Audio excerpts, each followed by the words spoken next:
gravação. Gravando. Então, bom dia mais uma vez para todos vocês, certo? Vamos dar continuidade para o nosso conteúdo de sociologia com a correção dos exercícios, certo? Se eu não me engano, nós havíamos parado no exercício 2 da tarefa, certo? Corrijam se eu estiver errado. Eita, aqui a caneta. Então tá, nós havíamos feito o exercício 1, onde a gente precisou reconhecer os trechos... a quais filósofos esses dois trechos remetiam, certo? E a gente viu que o primeiro era de John Locke e o segundo de Montesquieu. Com isso, a gente já pode passar para o exercício 2 com a questão da UEL, certo? Analise a figura a seguir, certo? Então, aqui tem alguma pessoa que, com certeza, parece ter dinheiro e influência, certo? E ela está oferecendo esse trono do poder para essas duas figuras históricas que a gente consegue entender muito bem quem são, né? Aqui, o fascismo, né? E aqui o nazismo, certo? Com Hitler, Mussolini, o Stalin aqui sendo representados, certo? E está oferecendo o poder. O que a gente consegue inferir dessa imagem, certo? O poder, ele não tem uma ideologia própria, certo? Ele está a serviço daqueles que o conquistam, certo? Então, essa é a interpretação mais superficial, mais resumida que a gente já pode tirar dessa imagem. E dá para puxar um gancho de como funciona isso na prática, certo? Então, existe uma ideologia que o poder segue? Não, existem as pessoas que vão usar as ferramentas, as influências, os recursos que eles possuem para conseguir se manter nesse trono aqui do poder. Então, a figura ilustra por meio de ironia parte da crítica que a perspectiva sociológica baseada nas reflexões teóricas de Karl Marx faz ao caráter ideológico de certas noções de Estado. Sobre a relação entre Estado e sociedade, segundo Karl Marx, é correto afirmar que a finalidade do Estado é o exercício da justiça entre os homens e, portanto, é um bem indispensável à sociedade? Com certeza não. A gente poderia encarar como o poder sendo o exercício da justiça os filósofos gregos, certo? Platão, Aristóteles, Sócrates, até um pouquinho do Hegel, certo? Mas em Marx isso não é verificado, certo? Não é o exercício da justiça, pelo contrário. Na apresentação que nós fizemos de Marx, nós descobrimos que o intuito do Estado é simplesmente garantir os privilégios das elites, certo? Então está bem longe do exercício dessa justiça. B. O Estado é um instrumento de dominação e representa prioritariamente os interesses dos setores hegemônicos das classes dominantes. É exatamente essa questão aqui, certo? A defesa dos interesses dos setores das classes que dominam as outras, certo? Essa aqui é a que mais se aproxima do pensamento de Karl Marx. Porque as outras estão erradas. C. O Estado tem por finalidade assegurar a felicidade dos cidadãos e garantir também a liberdade individual dos homens? Não. Em Marx isso não existe, certo? Como eu falei, isso daqui, a explicação do erro dessa daqui está próximo, é semelhante à explicação do erro da questão A, certo? Os filósofos gregos, sim, eles defendem o exercício da justiça, assegurar a felicidade dos cidadãos, mas em Marx isso não confere. D. O Estado visa atender por meio da legislação a vontade geral dos cidadãos, garantindo assim a harmonia social. Isso aqui também não. A gente pode dizer que esse tipo de postura está presente no pensamento de Locke, certo? De Rousseau, mas não no pensamento de Karl Marx. E os regimes totalitários são condição essencial para que o Estado represente igualmente os interesses das diversas classes sociais. Isso aqui é uma contradição em si, né? Regime totalitário como condição essencial. Até aqui a gente poderia falar que se aproxima do pensamento de Hobbes, que o Estado representa igualmente os interesses das diversas classes sociais. Mas aí o restante, não. É simplesmente uma contradição, porque o regime totalitário não vai tentar garantir o interesse das classes sociais. Pelo contrário, ele vai governar de acordo com os seus próprios interesses. Nas defesas que nós temos dos regimes monárquicos, isso aqui até é possível de aceitar essa alternativa, mas não, como eu já falei, no pensamento de Karl Marx. Então, vocês conseguem perceber que para a gente avaliar qual que é a alternativa correta, a gente tem que sempre ter em mente o filósofo que está sendo examinado. Porque se fosse a pergunta de outro filósofo, por exemplo, Sócrates, Platão, seriam essas duas alternativas as corretas. Se fosse Rousseau ou Locke, seria a alternativa D. E se estivéssemos falando do pensamento de Hobbes, já seria a E. Como a questão está perguntando a respeito de Karl Marx, é por isso que a questão certa é a questão B. Por isso que eu preciso que vocês façam os exercícios, tragam suas dúvidas, porque se vocês não compreenderem o conceito de determinado filósofo, como que ele expõe seu pensamento, vocês vão acabar se confundindo aí nas provas que vocês vão fazer para entrar nos vestibulares, ou nas outras provas, enfim, nos simulados, vocês vão acabar realizando. 3. Outra questão da UEL. A legislação penal do fim do século XIX determinava a ociosidade, era considerada crime e, como tal, punida. Ociosidade é o não negócio, é o não trabalhar. Então, aqueles que não estavam trabalhando eram considerados criminosos. Olha que bizarro. Reconhecia e legitimada abertamente a prática de repressão aos desempregados e subempregados, ou seja, os pobres. Ficava claro no discurso dos responsáveis pela segurança pública e pela ordem nas cidades o controle social dessas camadas. Olha como que o poder é utilizado para manter as classes oprimidas, para manter as classes em suas condições. Eles que não possuem emprego, eles são taxados como criminosos, e aí eles são levados, certo? E aí a ferramenta opressora do Estado, ela consegue fazer esse controle daqueles que não estão produzindo, beneficiando o Estado de alguma forma, certo? Então o controle social dessas camadas deveria ser realizado de forma rígida. Sidney Cowell afirma que os legisladores brasileiros utilizam termos classes perigosas como sinônimos de classes pobres. Isso aqui é outra coisa que a gente vai ver. Por exemplo, uma coisa é o poder. A gente está analisando como que o poder funciona no exercício do governo ou aos interesses do Estado, certo? Agora, outra coisa que nós vamos estudar, acho mais em filosofia, é como a linguagem, ela consegue transmitir esses valores, consegue abafar e ser mais sutil esses controles, essa submissão das outras classes, através do discurso que a gente utiliza, certo? Então, não vamos falar os pobres de maneira explícita, vamos falar classes perigosas, certo? Mas se refere aos pobres. Só que essa mudança no vocabulário já torna o discurso mais ameno, mais tranquilo, mais leve, certo? Isso significa dizer que o fato de ser pobre o torna automaticamente perigoso à sociedade. A existência do crime da vagabundagem e da ociosidade justificava o discurso de exclusão e perseguição policial às camadas pobres e despossuídas. Certo? Então, aqui vocês conseguem ver de onde esse trecho foi retirado. O texto acima discute a configuração das classes sociais no Brasil, tomando como referência as questões da cidadania e da violência. Com base no texto e no conhecimento sobre o tema, é correto afirmar que, no final do século XIX no Brasil, a ação dos poderes públicos no trato da questão social estava centrada na supressão dos desníveis entre as classes sociais, condição básica para a emergência do Brasil industrializado? Não havia esse compromisso de tentar nivelar ou trazer essa igualdade, essa justiça social, essa equidade para a população, certo? O que existe é justamente o contrário. Quando você afirma que a ociosidade é um crime e aqueles que não estão trabalhando serão tratados como criminosos, é justamente o oposto disso que está sendo defendido.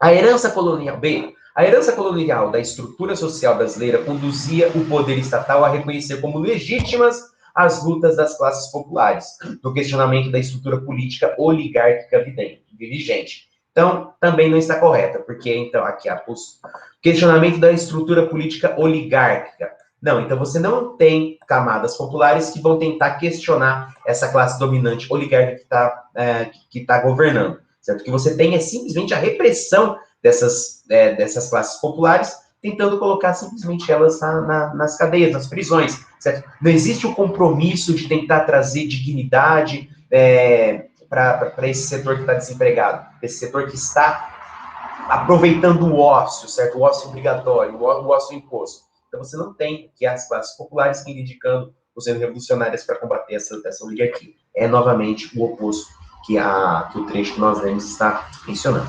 C. O combate às classes perigosas obrigava os poderes públicos à implementação de políticas de geração e distribuição de renda, reduzindo assim a influência do Partido Comunista Brasileiro junto aos pobres.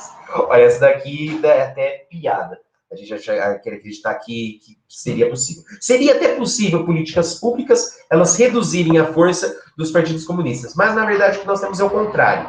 Através dos movimentos sociais, nós temos as reivindicações de direitos. E essas reivindicações, elas deveriam mirar a distribuição de renda, as políticas de geração de renda, certo? Isso seria uma coisa. Mas como é justamente o contrário, você não está tentando promover a justiça social. Você está tentando simplesmente combater através das prisões. D. O desemprego e a criminalidade. Ó. Peraí, gente.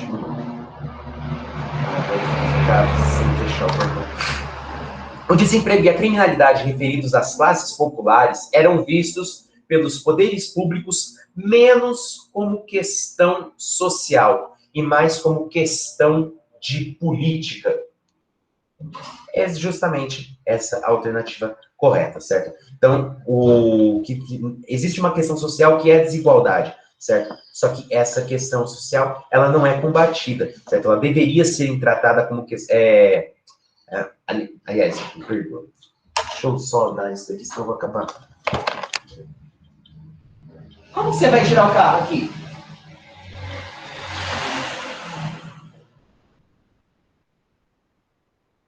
Vai comer o... Dá o controle porque eu tô na aula.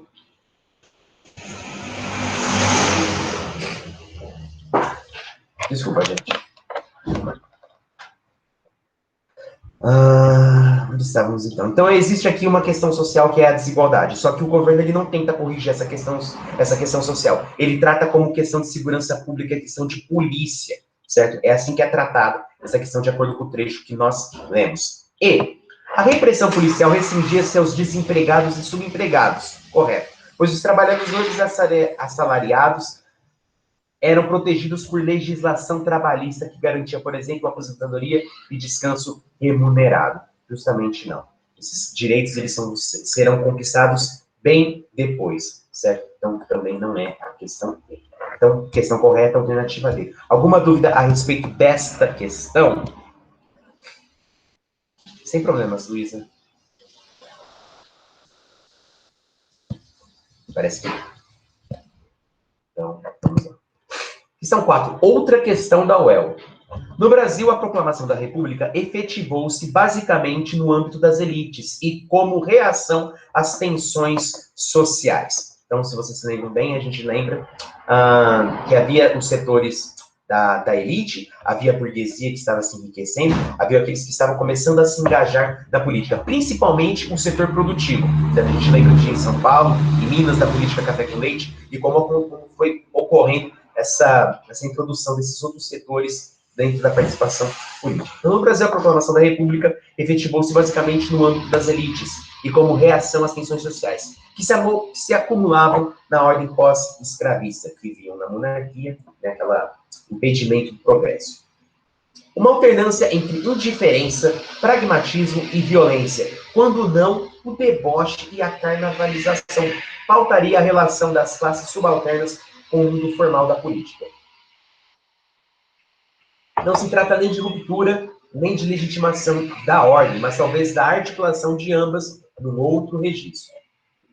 Com base no texto e nos conhecimentos sobre advento da República, é correto afirmar que ela significou a continuidade dos princípios políticos da ordem institucional anterior? Não, porque os princípios políticos eles não eram aqueles defendidos pelos da República.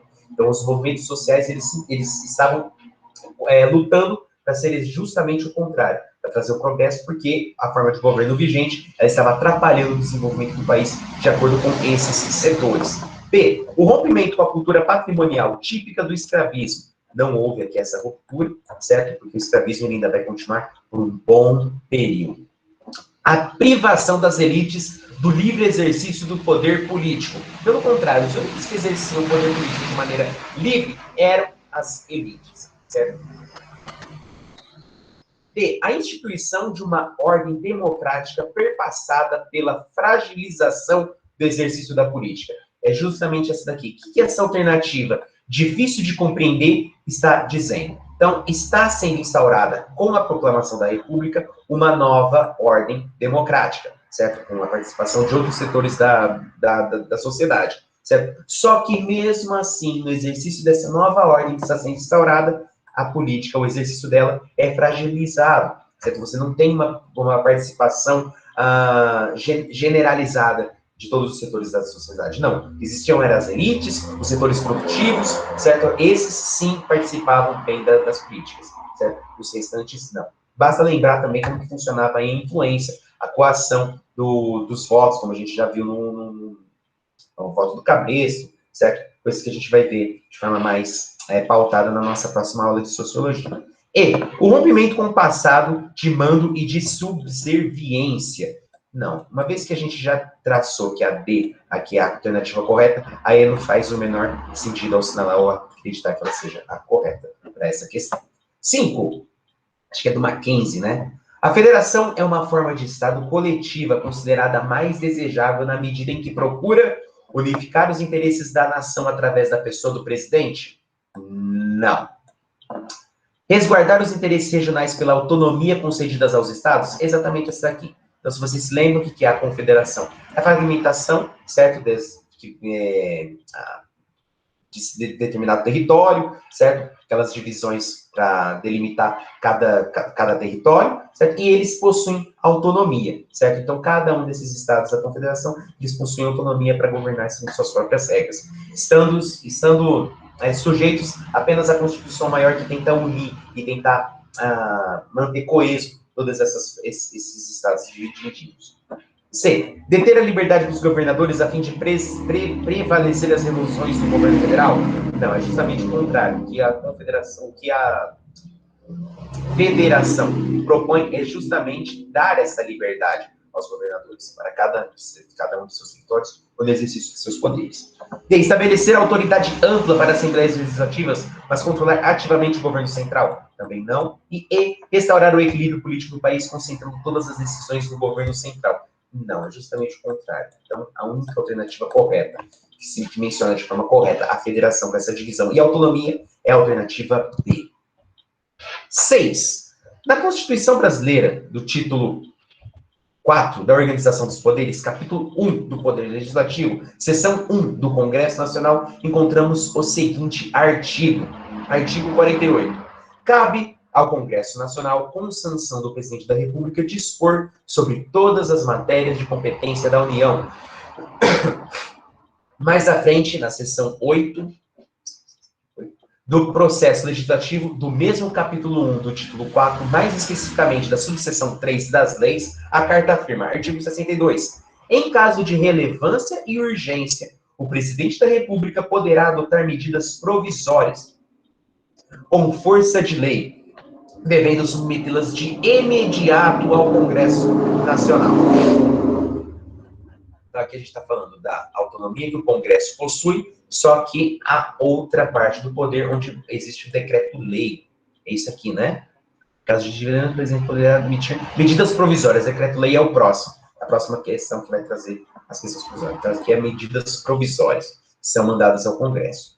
Nos últimos anos, especialmente nos últimos governos presidenciais, como de Dilma Rousseff e de Luiz Inácio Lula da Silva e de Fernando Henrique Cardoso, o poder executivo abusou desse instrumento político. As medidas provisórias, chamadas popularmente de MPs, sem contar as medidas provisórias que foram reeditadas, Fernando Henrique Cardoso, em seu último ano no poder, editou 82. Em 82 e 2002. Lula, em 2003, editou 58 e chegou a 73 em 2004. Em 2010, no encerramento do seu governo, foram 42. Olha quantas medidas provisórias foram feitas no governo Lula. Queria saber quantas foram no FHC também, eles só citam um ano. Dilma começou seu governo com 36. Não, da Dilma acaba a história de disparar. Medidas provisórias, em 2011. De acordo com dados do Palácio do Planalto, em até dezembro de 2014, elas já somavam 113. Olha a quantidade de MPs, gente, isso é um absurdo. Uma das funções do Legislativo é fiscalizar o Executivo, pensando nisso, o artigo 62 da Constituição atribui apenas à presidência a responsabilidade sobre as medidas provisórias? Explique sua resposta. Não, porque ele precisa submeter essas MPs ao Congresso, que vai avaliar, certo? Então, não existe autonomia apenas apenas desse poder. Então, não. O presidente é obrigado, ao editar MPs, submetê-las de imediato ao Congresso Nacional, o que sugere que o Legislativo pode aprovar ou não essa medida do Executivo. Tudo certo? Tudo certo ainda, gente? Beleza, vamos continuar. A sala vai até 8h30, temos 20 minutos, dá tempo. Opa, peraí. 6. Uma das funções da justiça, não, o presidente é obrigado a editar submetê-las. Certo, isso daqui a gente viu já, né? Aprovar do executivo. Essa daqui não deveria estar aqui, eu deveria ter cortado ela, porque ela volta a aparecer aqui. Bom, enfim. B. O excesso de MPs pode representar desrespeito à harmonia e independência entre os poderes? Explique sua resposta. Certo? Sim, porque, na verdade, com essas medidas provisórias, você está interpretando a Constituição a seu bel prazer e tentando produzir medidas provisórias para tentar garantir aí o seu governo. Então, essas medidas provisórias, elas acabam comprometendo aí a independência dos três poderes, porque fica a cargo do executivo, certo? E o legislativo simplesmente precisa aceitar ou não essas medidas. O que acaba levando a gente para outro ponto, né? Existem essas medidas provisórias, só que o executivo ele pode fazer uso dos recursos que possui, certo? Liberar emendas parlamentares, liberar dinheiro para cada uma dos deputados conseguirem governar do jeito que eles querem seus municípios, aqueles que eles representam, e acaba influenciando diretamente na aprovação ou recusa dessas MPs, certo? Então, compromete, sim, a harmonia dos três poderes, porque eles ficam a cargo do executivo, certo? Que vai utilizar as ferramentas que possui para fazer valer essas MPs que ele está produzindo, certo? Então, mas vamos ver como o gabarito traz isso para a gente. Então, sim, compromete a harmonia e a independência dos seus poderes, mas justifique. Já que a atribuição do Congresso Nacional dispor sobre todas as matérias de competência da União, ou seja, legislar, o Executivo não deveria abusar desse instrumento jurídico, pois é como se o poder começasse a exercer as funções dos outros. Existe a justificativa que eu acabei de explicar para vocês, que é o uso do poder e da influência do Executivo para fazer valer suas MPs. O outro lado, outra possível resposta é exatamente essa. Ao produzir essas MPs, o que o Executivo está fazendo? Ele está legislando, e não é competência dele legislar, certo? É do Poder Legislativo, certo? Então, ponto. Então, vocês podem optar por qualquer uma dessas respostas quando forem fazer os exercícios no plural, certo? Que é outra coisa que muitos de vocês têm esquecido.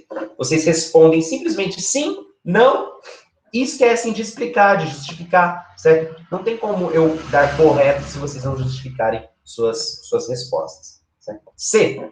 O excesso de MPs, porque eu tenho que avaliar o raciocínio que levou vocês a afirmarem ou negarem determinada alternativa. Ou explicarem, né? C. O excesso de MPs está previsto em nossa Constituição? Por quê? Aí que tá, né? Nossa Constituição, aquele livrinho singelo, né? Grosso demais, ele precisa pontuar cada um ele precisa trazer tudo para não gerar esse tipo de ambiguidade, certo? Então, existe a possibilidade de MPs, existe, só que não estão falando sobre o excesso, certo? A Constituição ela é problemática nesse aspecto. Então, é crime você abusar desse poder, desse recurso, desse instrumento? Não é. Por quê? Porque na nossa Constituição não está previsto que o excesso configura crime, certo? O que faz a gente refletir sobre o que determina ser crime ou não, ou quais são os limites da nossa Constituição, certo? Existe esse instrumento aqui que está previsto, só que ele gera consequências do seu excesso, só que não está previsto na nossa Constituição uma punição para esse tipo de conduta, certo? Então, não está previsto. O artigo 62 é claro ao afirmar que, apenas em casos de relevância e urgência, torna-se possível, trata-se de uma possibilidade somente, adotar medidas provisórias. embora haja uma constante diminuição do número de MPs desde o governo Fernando Henrique. Muitos ainda consideram excessivo o número de MPs editadas no Brasil. Embora haja uma constante diminuição do número de MPs desde o governo Fernando Henrique, então, o Fernando Henrique fez mais MPs do que os governos que vieram a seguir. Os valores foram altos, só que o gabarito está informando que tem diminuído, então provavelmente no governo FHC o número de MPs foi maior, certo? E apesar do número alto do governo Lula e Dilma, mesmo assim ele representou uma queda, certo? Uma diminuição desses valores. Certo. E agora temos essa leitura complementar. É um texto longo, certo? Mas vale a pena lê-lo. Então, deixa eu ver como que vocês estão aqui na nossa aula. Tem 24, tudo certo? Falta 15 minutos, eu acho que dá tempo da gente ler esse texto. O que que esse texto está trazendo para a gente?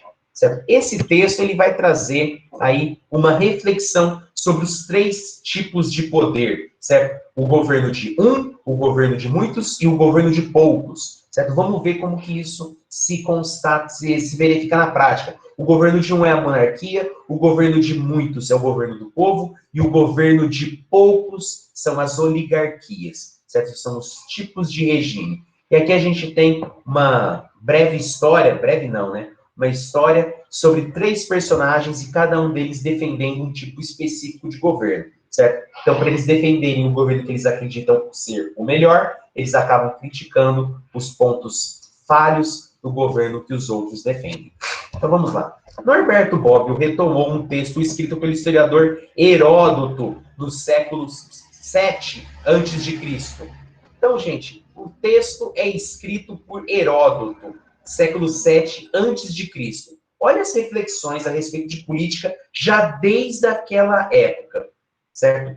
Quais foram os avanços que nós fizemos até aqui? As reflexões que eles formularam desde aquela época, antes de Cristo, continuam válidas até hoje, certo? Por isso que é sempre bom revisar os autores antigos, porque eles sempre têm algo a contribuir com o nosso cenário atual. Com isso, criou-se uma oportunidade para se refletir sobre as principais formas de governo, pensadas desde a antiguidade e que se mantém presente nos tempos atuais.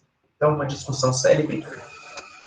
Como a história das tipologias das formas de governo começa, pode ter início na discussão referida por Heródoto na sua História, livro 3, parágrafos 80 e 82, entre 3 persas, Otanes, Megabises e Dário, sobre a melhor forma de governo a adotar no seu país depois da morte de Cambises. O episódio puramente imaginário teria ocorrido na segunda metade do século 6 a.C., mas o narrador Heródoto escreve no século seguinte. De qualquer forma, o que há de notável é o grau de desenvolvimento que já tinha atingido o pensamento dos gregos sobre política. Imagina, gente, naquela época você já desenvolver esse tipo de argumentação para falar sobre as formas de governo, certo? É um avanço, né? Vamos falar a verdade. Não somente no campo da política, certo? Em outras áreas do conhecimento também. Física, filosofia, certo? Aqui está presente uma análise social antes mesmo da sociologia surgir como ciência. Política, um século antes da grande sistematização teórica de Platão e Aristóteles, ou seja, se a filosofia vai surgir com os pré-socráticos, com Sócrates, vai encontrar uma sistematização, uma apresentação mais rigorosa dos argumentos de forma lógica, discursiva, com Platão e Aristóteles. Olha como que ela estava sendo desenvolvida antes dele, através da forma de poesia, certo? Através da forma de texto. Bem, olha só esse diálogo que foi imaginado, certo? A passagem é verdadeiramente exemplar, porque, como veremos, cada uma das 3 personagens defende uma das 3 formas de governo que poderíamos denominar de clássicas, não só porque foram transmitidas pelos autores clássicos, mas também porque se tornaram categorias da reflexão política de todos os tempos. Razão porque são clássicas, mas igualmente modernas. Essas 3 formas são o governo de muitos, de poucos e de um só. Ou seja, democracia, aristocracia e monarquia. Embora... oligarquia também não, né? Oligarquia e aristocracia. Falei errado, desculpa. Embora naquela passagem não encontremos ainda todos os termos com essas três modalidades de governo, foram consignadas a tradição que permanece viva até nos nossos dias, dando o caráter exemplar do trecho e sua brevidade convém reduzi-lo integralmente. Convém reproduzi-lo integralmente. 5 dias depois de os ânimos se haverem acalmado, aqueles que se rebelaram contra os magos examinaram a situação. As palavras que disseram então pareciam incríveis a alguns gregos, mas foram realmente pronunciadas. Otânides propôs entregar o poder ao povo persa, argumentando assim: minha opinião é que nenhum de nós deve ser feita monarquia, o que seria penoso e injusto. Vimos até que ponto chegou a prepotência de Cambises, e sofremos depois a dos magos. De que forma poderia não se regular o governo monárquico, se o monarca pode fazer o que quiser, se não é responsável perante nenhuma instância, conferindo tal poder? A monarquia afasta do seu caminho normal até mesmo o melhor dos homens. A posse de grandes riquezas gera nele a prepotência, e a inveja é desde o princípio parte de sua natureza. Com esses dois defeitos, alimentará todas as malvadezas, cometerá de fato os atos mais reprováveis, em alguns casos devido à prepotência, em outros à inveja. Poderia permanecer razoável que o monarca e tirano fosse um homem despido de inveja, já que a prepotência em outros a inveja. Poderia parecer razoável ao monarca e tirano fosse um homem despido. Desculpa, gente. O parágrafo foi repetido. Despido de inveja, já que possui tudo. Na verdade, porém, de modo como trata os súditos, demonstra bem o contrário. Tem inveja dos poucos homens, dos poucos bons que lhe permanecem, capaz de comprar. Nossa, desculpa. Desculpa, gente. Deixa eu ver aqui. Então, voltando. Poderia parecer razoável, monarca tirano fosse um homem despido de inveja, já que possui tudo. Na verdade, porém, o modo como trata os súditos demonstra bem o contrário. Tem inveja dos poucos bons que permanecem. Comprar-se com os piores. Está sempre atento às calúnias. O que há de mais vergonhoso é que, se alguém lhe faz homenagens com medida, crê não ter sido bastante venerado. Se alguém o venera em excesso, se enraivece por ter sido adulado. Direi agora, porém, o que é mais grave. O monarca subverte a autoridade do país, viola as mulheres, mata os cidadãos ao sabor dos seus caprichos. Então aqui é a monarquia virando despotismo, virando tirania. O governo do povo, porém, merece o mais belo dos homens. Isonomia não faz nada do que caracteriza o comportamento do monarca. Os cargos públicos são distribuídos pela sorte. Os magistrados precisam prestar contas do exercício do poder. Todas as decisões estão sujeitas ao voto popular. Proponho, portanto, rejeitarmos a monarquia, elevando o povo ao poder. O grande número faz com que tudo seja possível. Esse foi o parecer de Otânides. Então, Otânides, ele defende o governo do povo. Megapises, contudo, aconselhou a confiança no governo oligárquico. Subscrevo o que disse Otânides em defesa da abolição da monarquia. Então, ele concorda que a monarquia não é uma forma de governo eficiente, quanto à atribuição do poder do povo. Contudo, seu conselho não é o mais sábio. A massa inepta é obtusa e prepotente. Nisso nada se lhe compara. De nenhuma forma se deve tolerar que, para escapar das prepotências de um tirano, se caia sobre a plebe desatinada. Certo? Então, o povo não sabe governar de acordo com esse outro personagem. Tudo o que faz, o tirano faz conscientemente, mas o povo conhece nada disso. Certo? Então, o tirano, ele sabe, ele precisa manter o seu próprio poder, então ele tem estratégias para fazer isso. Ele sabe os meios que utilizar para alcançar os seus fins. O povo governa de acordo com a sorte, certo? Acaba gerando consequências que eles nem poderiam imaginar, certo? Nada disso, mas arrasta indistintamente tudo o que encontra no seu caminho. Que os que querem mal aos persas adotem o Partido Democrático. Quanto a nós, entregaríamos o poder a um grupo de homens escolhido dentre os melhores. Quem que vai escolher esse grupo de melhores, né? Será que eles vão manter também os seus ideais no exercício do seu poder? E estaríamos entre eles. É claro que ele vai estar entre eles, né?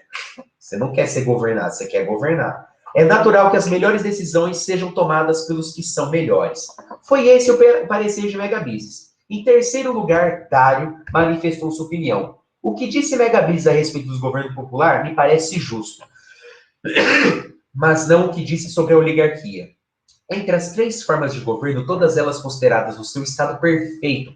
Então, na teoria, gente, toda forma de governo será excelente, certo? É seu estado perfeito, é seu estado puro. Mas na prática, ele sempre vai acabar sendo corrompido. O problema é a previsão que nós podemos fazer de determinadas formas de governo, certo? Monarquia tende a tirania, o povo acaba governando também, acaba se corrompendo, e no governo dos melhores acaba sendo uma oligarquia, uma aristocracia, onde o interesse se mantém da própria elite que está governando, certo? Então, em seu estado perfeito, as teorias de governo, as teorias são ótimas, os seus regimes.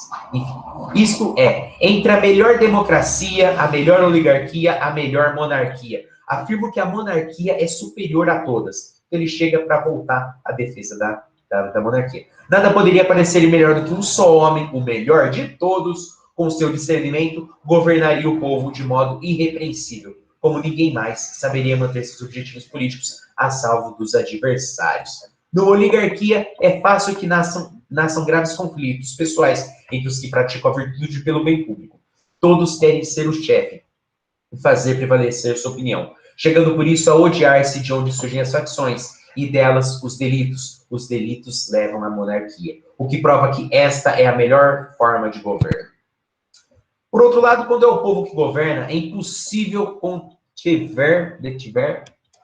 não haver corrupção nas esferas dos negócios públicos, a qual não provoca inimizades, mas sim sólidas alianças entre os malfeitores. Os que agem contra o bem comum fazem das conspirações entre si, e o que acontece até que alguém assuma a defesa do povo e põe fim às suas tramas, tomando-lhe o lugar da admiração popular. Admirado mais do que eles, torna-se um monarca. Por isso também a monarquia é a melhor forma de governo. Em suma, para dizer em poucas palavras, de onde nos veio a liberdade? Quem a deu? O povo, uma oligarquia ou um monarca? Sustento que liberados por obra de um homem só, de um só homem, devemos manter o regime monárquico. Além disso, conservar nessas boas instituições. Pátrias, não há nada melhor. Então, o que a gente tem nesse texto aqui que vale sempre a leitura?